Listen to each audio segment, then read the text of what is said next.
کبھی رہنما آواز دیتا ہے لیکن پیچھے کوئی نہیں ہوتا، کبھی وہ بلاتا ہے لیکن سننے والے صرف تماشائی ہوتے ہیں۔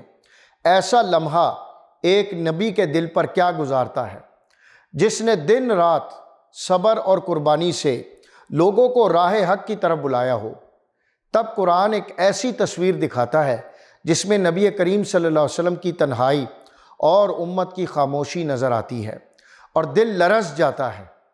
اور جب موسیٰ علیہ السلام نے اپنی قوم سے کہا، اے میری قوم، تم مجھے کیوں ایذا دیتے ہو حالانکہ تم جانتے ہو کہ میں تمہاری طرف اللہ کا بھیجا ہوا رسول ہوں۔ پھر جب انہوں نے راہ حق سے انحراف کیا تو اللہ نے ان کے دلوں کو بھی پھیر دیا، اور اللہ نافرمان لوگوں کو ہدایت نہیں دیتا۔ یہ آیت سمجھاتی ہے کہ جب نبی کی بات کو نظر انداز کیا جائے تو پوری وحی کی نمائندگی کو رد کیا جا رہا ہوتا ہے، اور اس کا انجام دلوں کی سختی اور ہدایت سے محرومی کی صورت میں ظاہر ہوتا ہے۔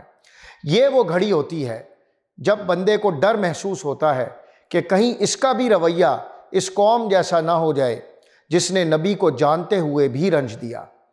اے اللہ، ہمیں ان لوگوں میں شامل نہ فرما جو تیرے پیغام کو سنتے ہیں مگر مانتے نہیں، اور ہمارے دلوں کو ایسا نرم بنا کہ ہم نبی کی آواز پر جھک جائیں۔ آمین یا رب العالمین۔